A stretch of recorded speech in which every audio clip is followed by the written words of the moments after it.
Hello, everybody. This is Jeanne Poole. I am the editor-in-chief of the HRO2 Journal, and this is the November 2025 podcast. We start out this issue with 4 research letter papers that are based upon 4 abstracts that were submitted to the Innovation Summit at this past HRX meeting, and we are very pleased to be able to print these as research letters. The first one is called Atrial Ventricular Interval Modulation Therapy for Management of Hypertension by Dr. Stephen Evans and Avi Fisher. The key findings are that atrial ventricular interval modulation therapy offers a novel device-based approach to managing hypertension. The second key finding was that atrial ventricular interval modulation therapy reduces preload and afterload while modulating the autonomic nervous system. And the third key finding is that previous clinical studies have demonstrated that atrial ventricular interval modulation leads to immediate, persistent, and clinically significant blood pressure reductions in pacemaker patients with uncontrolled hypertension. The second research letter is titled Artificial Intelligence and Real-Time Directional Guidance in Arrhythmia Management by Dr. Sanjeev Narayan. First key finding is that a novel artificial intelligence, or AI system, is described that provides real-time directional guidance during atrial fibrillation and adapts to changes in real time during a case. Second key finding is that this approach points towards candidate ablation targets in atrial fibrillation from any starting point without the need to map the entire atrium. And the third key finding is that this approach demonstrates the potential of AI to simplify catheter ablation for complex arrhythmias and to enhance the ability of electrophysiologists across all levels of expertise. The title of the next research letter is Mapping of Real-Time Myocardial Metabolism to Guide Ablation by Drs. Piccini and Ransberry.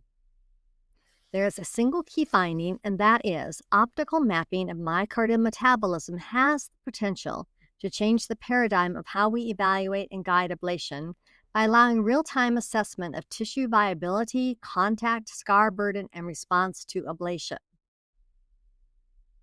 And finally, the title of the fourth research letter is Emerging Antiarrhythmic Drug Therapy for Atrial Fibrillation by Dr. Stephen Lubitz and colleagues. The first key finding is antiarrhythmic drugs for atrial fibrillation have efficacy and safety limitations, but are still used because of a substantial unmet need.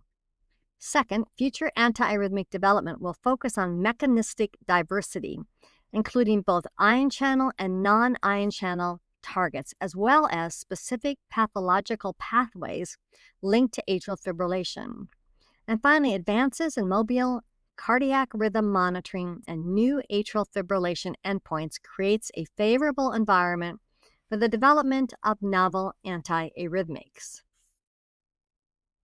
The next paper is the first full paper in this issue. The title is Cardiac Biomarker Temporal Dynamics After Radiofrequency and Pulsed Field Catheter Ablation of Atrial Fibrillation by Dr. Michaela Casella.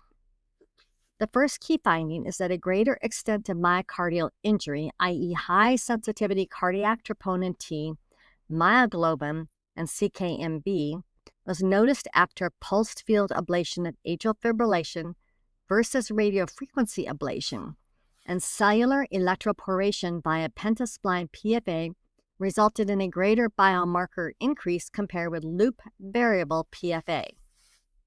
Second key finding is that kinetics of biomarkers in inflammation, i.e. C-reactive protein, increase following pulmonary vein isolation with both PFA technologies and radiofrequency. However, PFA resulted in a faster CRP biomarker recovery compared with RF, while CRP continued to increase beyond 24 hours post-ablation only in the RF group.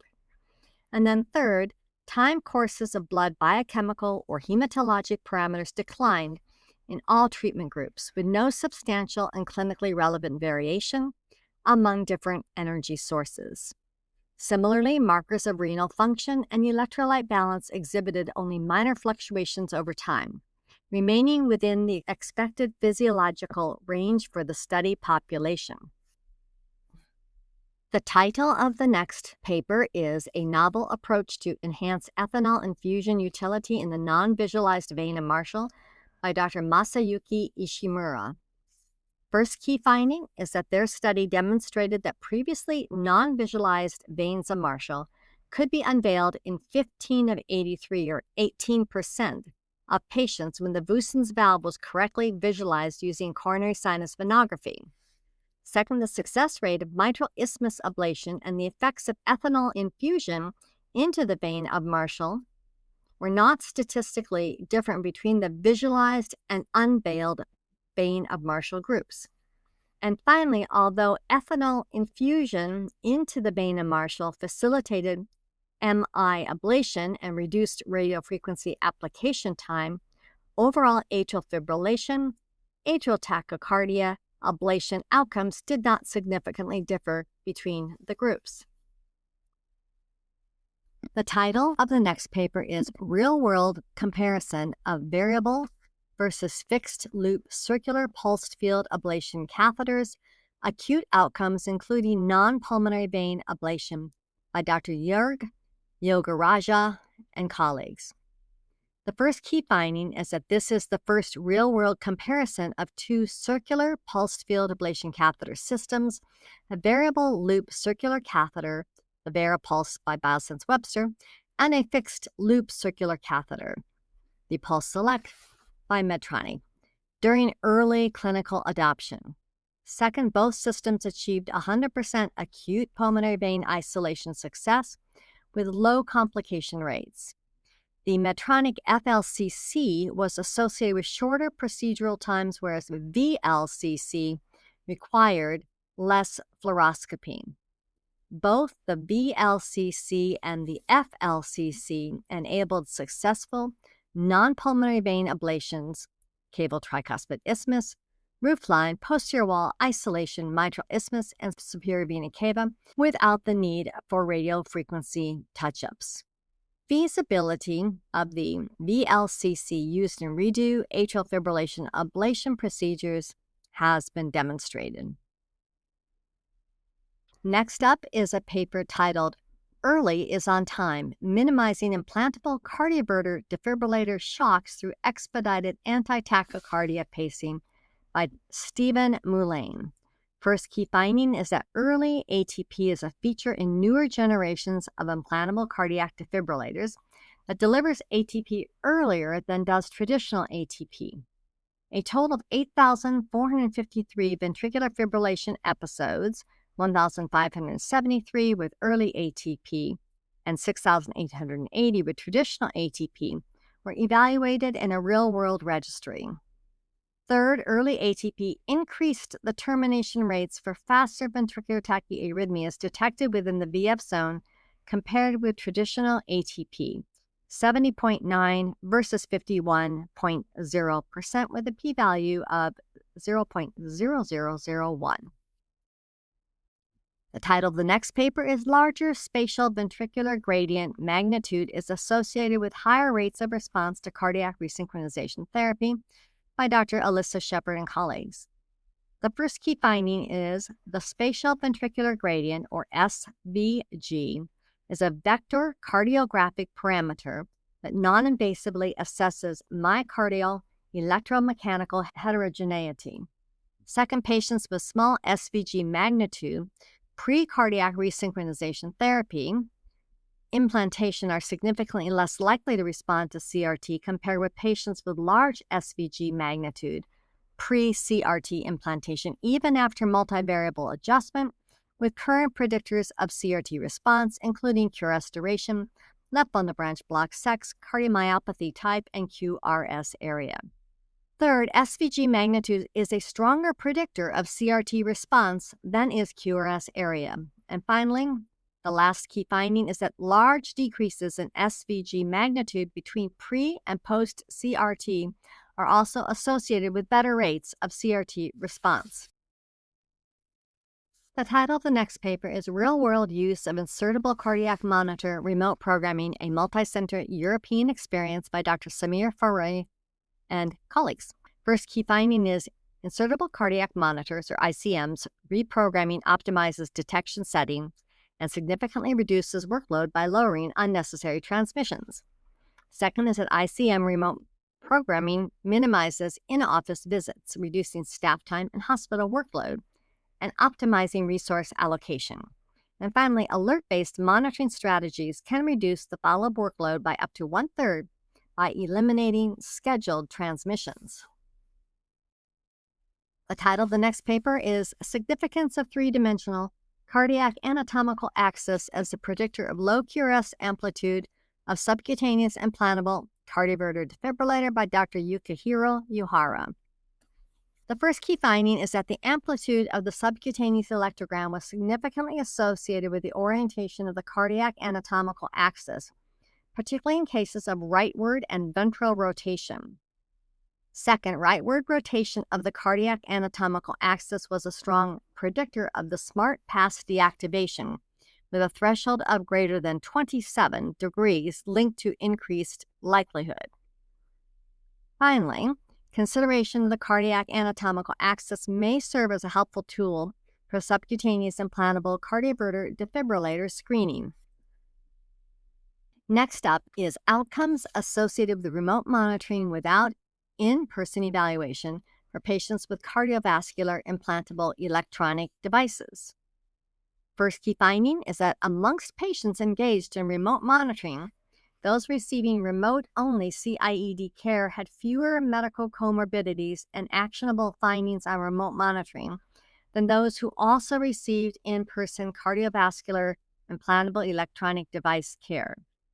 Second, major adverse cardiac events were similar amongst patients receiving remote-only versus in-person care. These real-world findings support recent professional society consensus that routine in-person evaluations may not be necessary for patients consistently engaged in remote monitoring without recent alerts or high-risk clinical features. And finally, a remote-first CIED care model may improve device clinic efficiency and reduce potentially low-value visits for patients actively engaged in remote monitoring. The title of the next paper is Pre-Participation Electrocardiogram Screening in a Gulf Coast Community, a Prospective Study by Lane McGlendon and colleagues.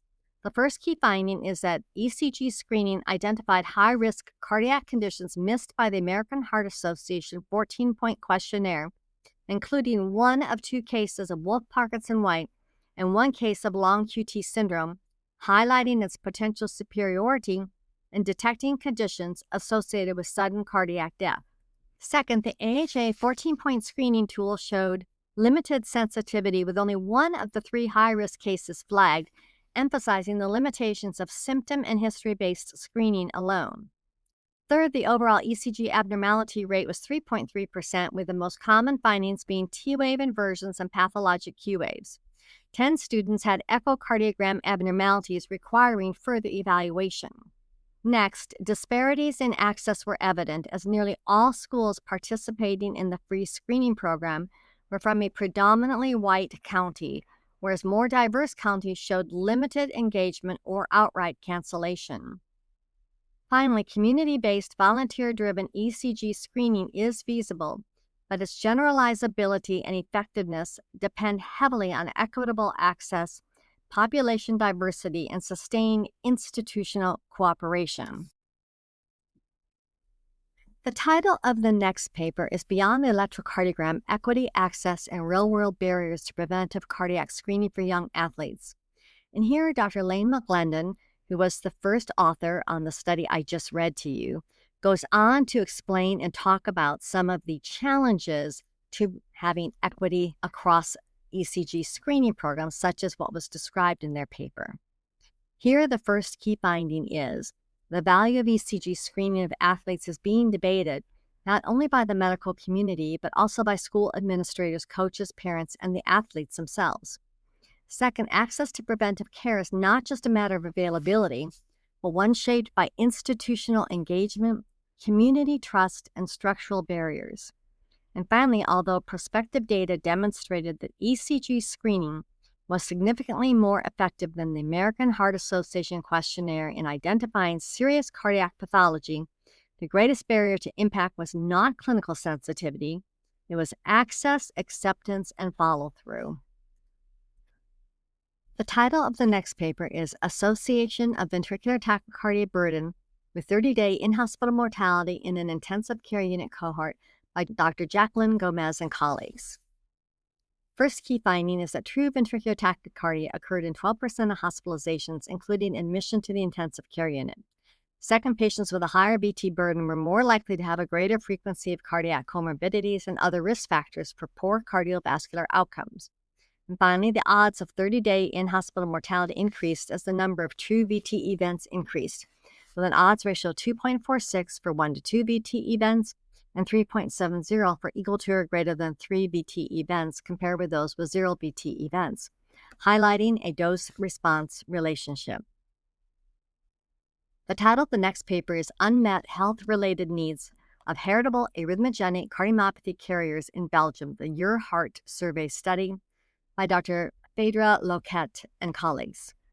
First key finding of an unmet health need is as follows. Their study reveals a decline in health-related quality of life after an arrhythmogenic cardiomyopathy diagnosis, with increased difficulties in daily activities, pain, and anxiety, even among asymptomatic carriers.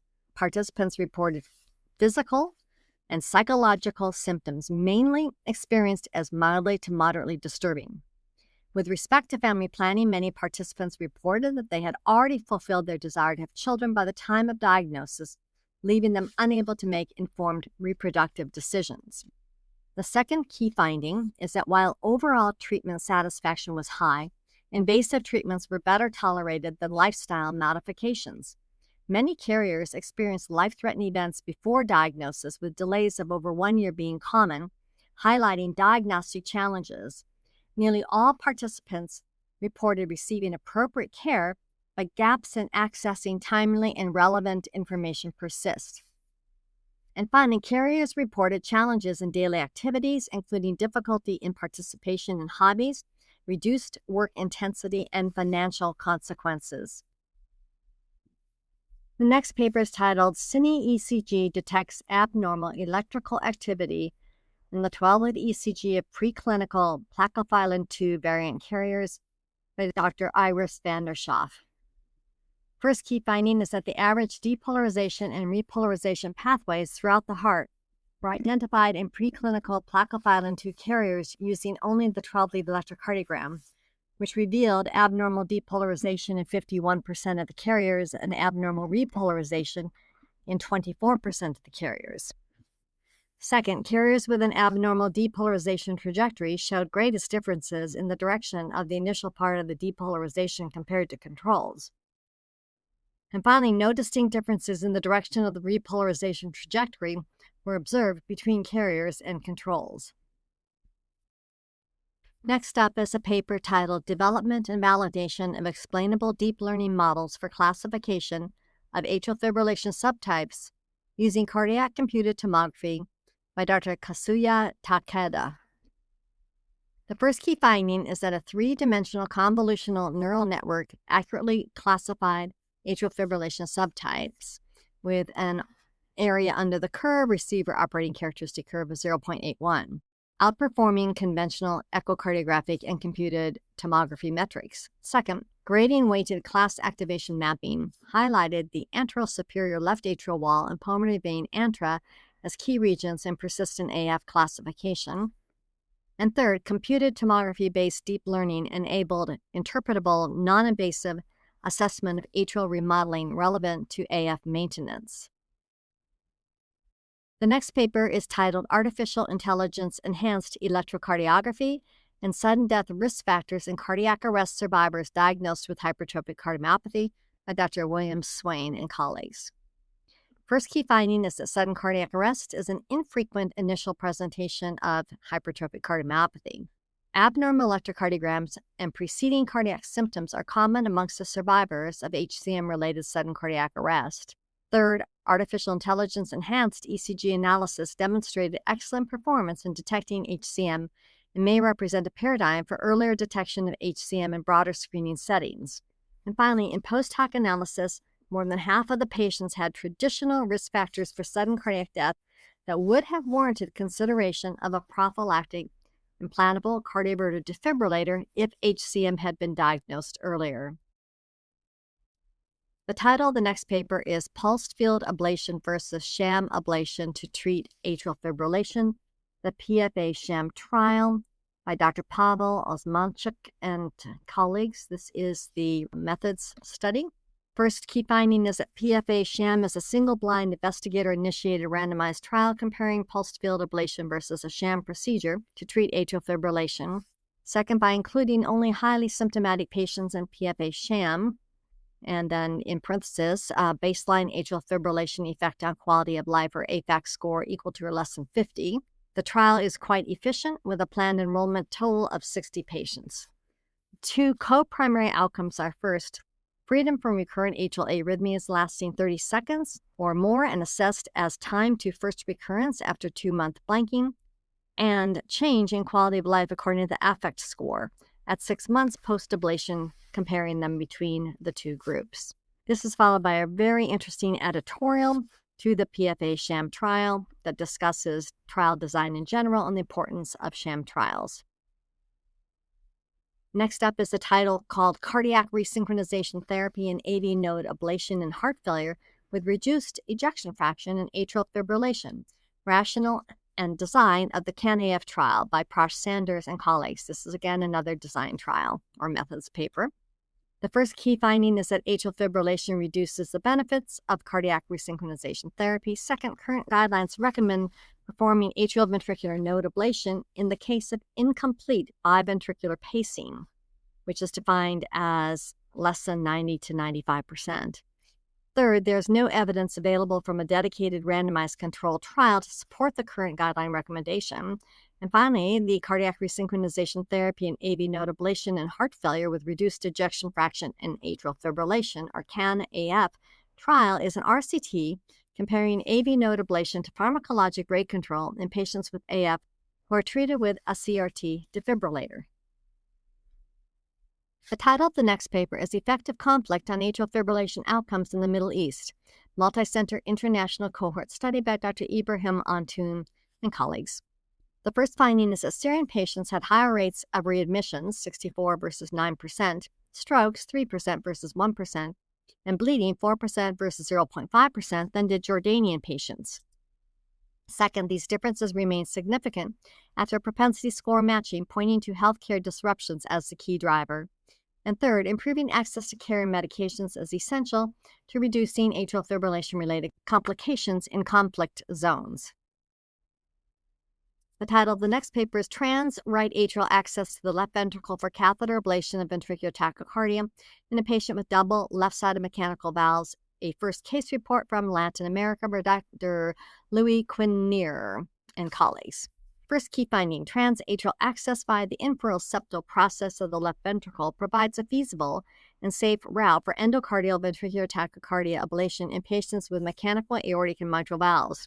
Second, intracardiac echocardiography is essential for precise puncture guidance, minimizing risks to adjacent structures and improving procedural safety. Third, to the author's knowledge, this is the first reported case in Latin America demonstrating global reproducibility and highlighting the need for further innovation and training to meet the needs of underserved populations with a high prevalence of rheumatic heart disease. The title of the next paper is Daily Home ECG Monitoring for Assessing the Blanking Period After Catheter Ablation in Persistent Atrial Fibrillation by Dr. Daiki Shako and colleagues. First key finding is that early recurrences of atrial tachyarrhythmias occurring after day 64 post-ablation strongly predicts late recurrence of atrial fibrillation. Frequent home ECG monitoring during the blanking period improves recurrence detection.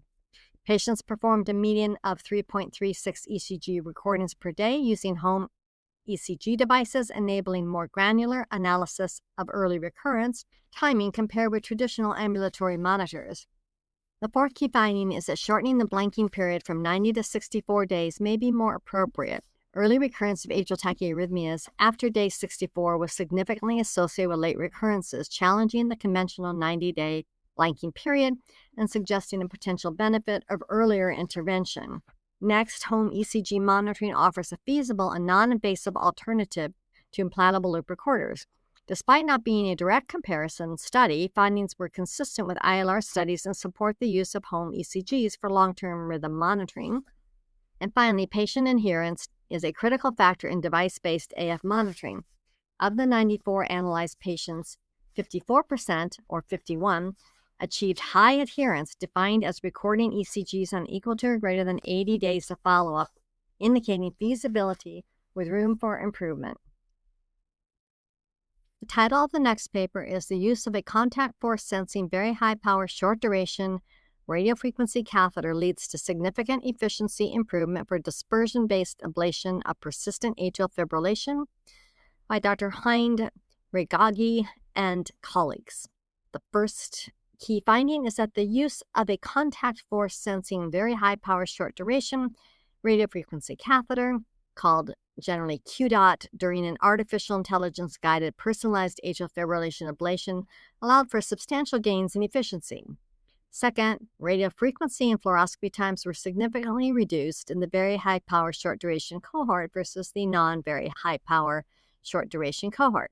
The use of a very high power short duration RF catheter, or QDOT, is particularly adapted to extrapulmonary vein ablation workflows. Well, with that paper, we end the November podcast. I again thank you all for listening, and we'll talk to you again next month.